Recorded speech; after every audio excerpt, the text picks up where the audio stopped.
Welcome, Tall and All. Welcome to the channel, My Sawdust. I'm your host, Darius. Today, join me as I upgrade the shop, and one way of doing it is expanding on my French cleat wall.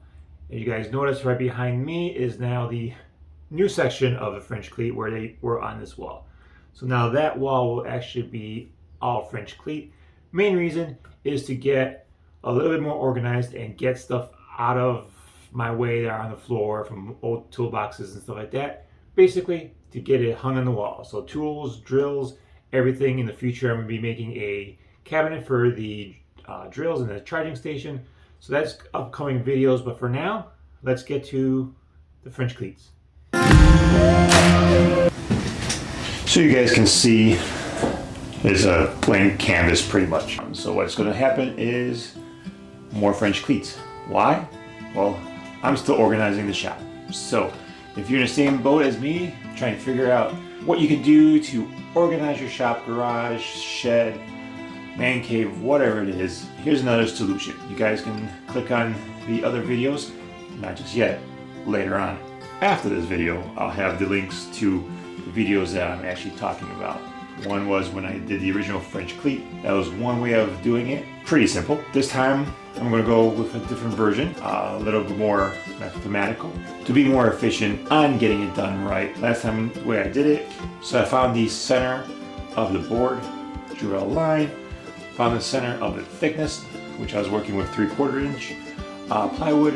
On the center of that, drew a little line, get the 45-degree angle of the piece where they all intersected together, and basically made the cut. And then that would have given me two perfect pieces. The only problem was the first board was fine. The rest of them ended up being off with every single cut. And I double checked, my fence was in the locked position, so I don't know what happened. The only thing I can think of is my fence might have been off at one point when I was cutting the initial boards to do them, and they weren't all exact 5 inches or 6 inches, whatever the measurement was originally. Live and learn. So this time around, I'm going to do some math and do it that way. So basically, you got to figure out the formula. So if I can only remember what that formula was, maybe I'll Google it or YouTube it. That's it. Here we go. So let's get to going. All right. So now to make the perfect cuts, here's a formula. So let me get this straight now. So I want to cut my boards 6 inches. So now to get that, obviously, you're going to cut them in half. You're thinking 3 inches, but that's the only problem. You're not going to get it even if you set your fence at 3 inches. So you're going to be off. So to cut the 45-degree angle, you're going to have to take the thickness of your board that you're using. In my case, I'm using 3/4 inch. Yes, 3/4 inch. So half of that would be 3/8. So that means, right? Yeah, be 3/8. So when you're setting your fence, it's going to be now at not at 3 inches, but you're setting it at 2 5/8. So that would be the exact middle when you run it down yourself. So I'm going to go and cut my plywood that I saved money on. If you want to check that video out, check it out after. Continue watching this video. So let me get that cut.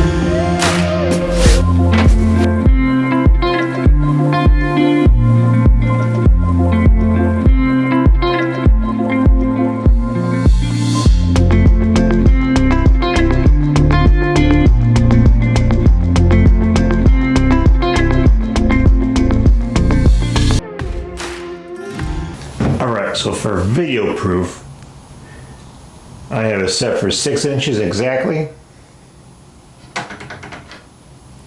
The fence is locked in place. So it should be good going through getting equal 6-inch strips. And then from there, we'll go 45-degree angle. All right, wish me luck.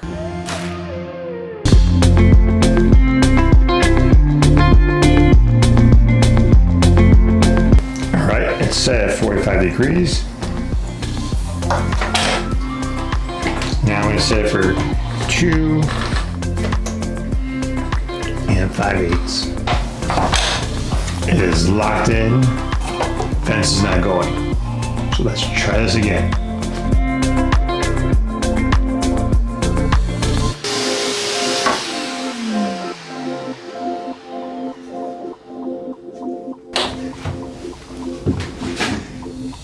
Perfect cut. So we're going to go through and cut all of them, and then as you can see, it's pretty sharp. It could be brittle. As you can see, it's kind of flaking off. So once it goes back to 90 degrees, we'll just run it through, just slightly grabbing it off so you don't get any cuts when you're trying to pull it past. Just kind of clean it up a little bit. So 90, run them all, we're good to go. And I'm just going to paint them to kind of match all the yellow that I have right now.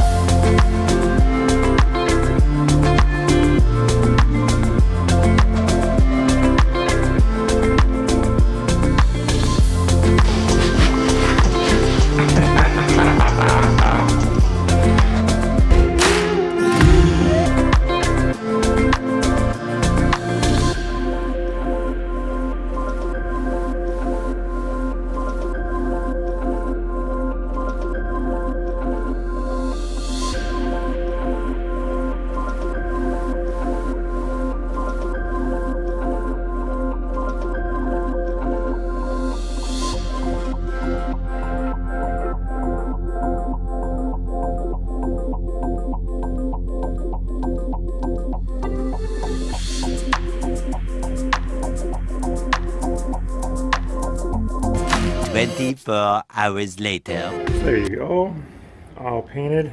These are actually working pretty great here. Allow me to quickly get one big batch painted, ready to go. And I'm going to start hanging them on this wall after I add that section of more of that wood look, and then do the French cleat and get some stuff built.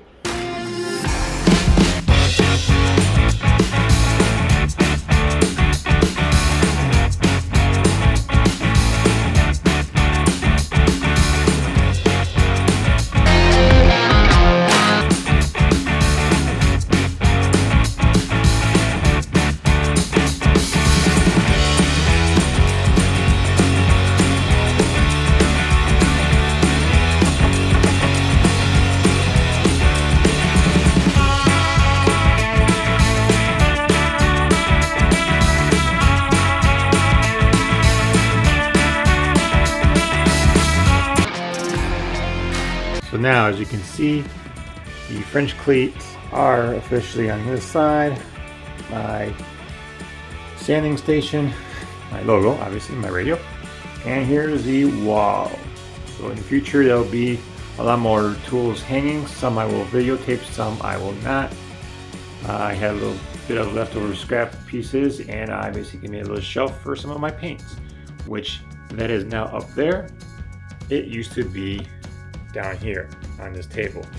Still a little bit more to go. Got my wood on that side, made a quick shelf. These big toolboxes and some random stuff up there. Now I just have this one piece there, and that gives me a little bit more room to maneuver as I'm still working on getting things organized. So as you saw, hit the French cleats behind me, made a little shelf. Here's the portable AC heater unit I found on Amazon. Worked great, kept me in the workshop for a little bit longer in the winter time, and obviously the first part of the hot summer still, cooled off the shed to get things kind of started in my journey in woodworking. And now it's getting there. Got my workbench pretty much built. I'm utilizing it. Still, there'll be an upgrade to the table. In this location, I'll have the router table. So I'm making plans and seeing how I actually want to go about doing that design and getting that. And once I have that done, I will show you guys. So until then, on to the next clip.